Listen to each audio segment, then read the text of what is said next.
අදත් ඔයාලව මගේ channel එකට ගොඩාක් ආදරෙන් පිළිගන්නවා. ඉතින් මම හිතනවා මගේ යාළුවෝ සෑම දෙනාම හොඳින් ඇති කියලා. ඒ වගේම ඩෙන්මාර්ක් ඉන්න අපිත් හොඳින් ඉන්නවා. ඉතින් කොහොමද මේ දවස් දෙක තුන ගෙවිලා ගියේ කියලා ඔයාලට මේ වීඩියෝ එකෙන් දකින්න පුළුවන්. ඉතින් සැප්තැම්බර් මාසෙ කියන්නේ සැප්තැම්බර් මාසෙ පටන් ගත්තම වැස්සෙන් අපිට මේ ටිකේම වැස්ස හොඳටම ඔයාලට පේනවා වගේ පොළොව මේ බලන්න හොඳටම තෙත් වෙලා ඒ වගේම වහිනවා කියන්නේ ඉතින් තනකොළ වැවෙනවා වහිද්දි යන්න බෑනේ එළියට තනකොළ ගලවන්න එහෙම. ඉතින් දැන් නම් වත්ත ගොඩාක් ඇත වෙලා තියෙන්නේ තනකොළ වැවිලා ගොඩාක් වැස්සනේ මේ ටිකේම. ඉතින් මේ තියෙන්නේ මගේ ස්ට්‍රෝබෙරි පාත්ති ළඟ අලුතින් හැදිලා තියෙන පැල.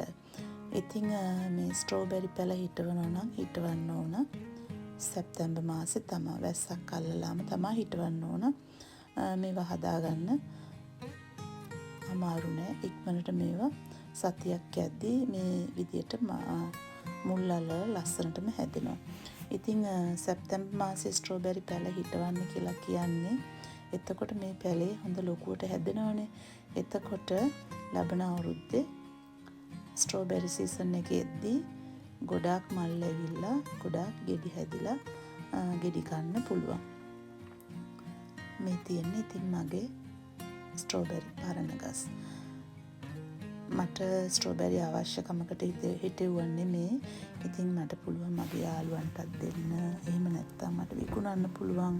මම මේ අවුරුද්දෙත් ගොඩාක් ස්ට්‍රෝබෙරි වික්කා, පැල වික්කා. ඉතින් මට හිතුණා පැල ටිකක් තව පැල කරන්න ඕන කියලා.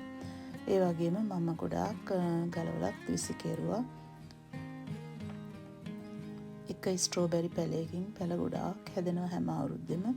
ඉතින් ඒව හතර වටේට ගියාම කැතයිනේ පිළිවෙලක් නැහනේ. ඉතින් මේ තියෙන්නේ මේ මගේ ඇපල් ගස් දෙකෙන් එකක්. මේ ඇපල් ගොඩාක් තියෙනවා. ඔයාලට පේනවා මේ බිමත් ඇපල් වැටලා තියෙනවා. වැස්ස ආපුවම ওই වගේ දේවලුත් වෙනවා. ඉතින් ඇපල් ගහ මේ පුංචි ඇපල් ගහ පිරෙන්නම ඇපල් තියෙනවා. භාගයක් වගේ මේ ගහෙන් ඇපල් ටිකක් සවුත් වෙලා තියෙන්නේ. ඉතින් මම ඔයාලට මුලින්ම පෙන්නුවේ ඇපල් ගෙඩියක්. ඒ ඇපල් ගෙඩිය සවුත් වෙලා ඒ වගේ සවුත් වෙච්ච ගෙඩි බිමට වැටෙනවා සේරම. ඉතින් මම මේ හොඳ ගෙඩි ටිකක් බලලා කඩාගත්තා. ඇපල් ක්‍රීම් ටිකක් හදන්න අපිට ඩෙසර්ට් එකට කන්න. මෙතන තියෙන ඇපල් ගෙඩි 10ක් විතර. ඉතින් මේ ඇපල් ගෙඩි 10 මෙන්න මේ විදියට හොඳට සෝදලා පොතු ඇරලා පිරිසිදු කරලා මෙන්න මේ විදියට හීනෙට කපාගෙන මෙහෙම තමයි මම ඇපල් ඩෙසර්ට් එක හදන්නේ. මේකට ගොඩ දේවල් නෑ. සීනි ටිකක් දාන්න ඕන. මම මේ අවසානට එකතු කරන්නේ කෝන් ෆ්ලාර් ටිකකුයි සීනි ටිකකුයි කලවම් කරලා එතකොට මේක ජෙලි එක වගේ හැදෙනවා. ඔයාලට මේ පේන විදියට මේක හොඳට බ්ලෙන්ඩ් කරගත්තම ඇපල් කෑලි ටික කුඩු වෙනවා. තව මේකටත් වඩා ඇපල් කෑලි කුඩු කරගන්න පුළුවන්. ඉතින් මම නම් ආස මේ ගානට ඇපල් ක්‍රීම් හදලා කන්න. මේකට ඉතින් කද්දි ඔයාලට පුළුවන් ෆ්‍රෙෂ් මිල්ක් ටිකක් එකතු කරගන්න. හරිම රසයි. ඉතින් ඇපල් ගොඩාක් තියෙනවානේ. ඉතින් එක දේවල් කරලා ඇපල් කන්න පුළුවන්. මම ඇපල් අච්චාරු හැදුවා. ඉතින් අනික් පාර මම ඔයාලට පෙන්නන්නම්කෝ ඇපල් වලින් කරි එකකුත් හදලා අඹ වගේ ඇපල් වලිනුත් හදන්න පුළුවන්. හරිම රසයි. මම හදලා කාලා තියෙනවා. ඉතින් මේ තියෙන්නේ මම හදපු බටර් කේක් එකක්. ලොකු එකක් හැදුවා. මේ බලන්න හරිම ලස්සනට තියෙනවා. ඔයාලට පේනවනේ මේ කේක් එක කහ පාට. ඒ කහ පාට. ඉතින් මේ වලට එකතු කරලා තියෙන්නේ මගෙම කිකිලිය දාන බිත්තර. ඒ නිසා තමයි මෙච්චර ලස්සනට කහ පාටට තියෙන්නේ කේක් එක. ඉතින් මේ කේක් එකත් හරිම රසට තිබුණා. ඉතින් මේ කේක් එක හතරට කපලා මං කෑලි දෙකක් අරන් තියලා තියෙන්නේ. අවශ්‍ය වෙලාවට අරගන්න එළියට. ඒ වගේම මේ තියෙන්නේ අපේ ගෙදර ඉදියාප්ප හදපු වෙලාවක ඉතුරු වෙච්ච ඉදියාප්ප ටිකක් මම මේ වේලලා තියෙන්නේ. ඔයාලා මං හිතන්නේ හැම කෙනෙක්ම මේ විදිහට හදලා කාලා ඇති. ඉතින් මම ලංකාවේදී නම් මේ විදිහට කාලා තියෙනවා ගොඩක්. මේ බලන්නකො මේ වේලපු ඉදියාප්ප මෙන්න මේ විදිහට පොල් තෙල් වල දාලා බැදලා අරගෙන ඊට පස්සේ ඔයාලා දන්නනේ සීනි කැරමල් කරලා උඩට දාලා ගත්තම හරිම රසයි.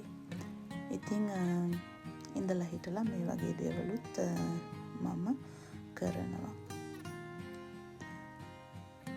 මේ ඉදියාප්ප වේලෙන්න ගොඩාක් වෙලා යන්නේ නැහැ. ඔයාලට එළිය දවස් 3ක් 4ක් තියපුවම ඉදියාප්ප ටික වේල ගන්න පුළුවන්. එහෙම නැත්නම් ඔයාලට පුළුවන් මේක oven එක ඇතුලේ දාලාත් වේල ගන්න. මම නම් එළිය තියලා තමයි මේ ඉදියාප්ප ටික වේලලා මෙන්න මේ විදියට රසම රස ඩෙසර්ට් එකක් හදාගත්තේ.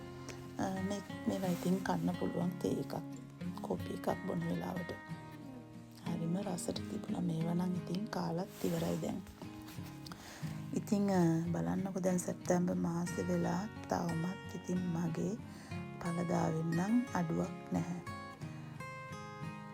මේ බෝංචි මම ඔයාලට කිව්වා නේද ඔක්තෝබර් මාසෙ වෙනකම්ම හැදෙනවා කියලා. ඉතින් මේ බලන්න මේවා තවත් තියෙනවා. දැන් නම් ඉතින් කඩලත් ඇති වෙලා තියෙන්නේ. මට නම් දැන් හැම සතියෙම අපි බෝංචිත් කනවා. ඉතින් තාමත් ඔයාලට පේනවනේ මගේ වත්ත මෙන්න මේ විදිහට ලස්සනට කොළ පාටට තියෙනවා. ආයේ ඉක්මනට මේ වගේ ලස්සන වීඩියෝ එකක් අරන් එන්නම්. ඔයාලා තවමත් මගේ channel එක subscribe කරලා නැත්නම් දැකලා නැත්නම් channel එක subscribe කරලා like එකක් දාලා comment එකක් දාලා ඔයාලගේ යාළුවන්ට බලන්න share කරන්නත් අමතක කරන්න එපා. ඔයාලා හැම දිනාටම සුබම සුබ දවසක්.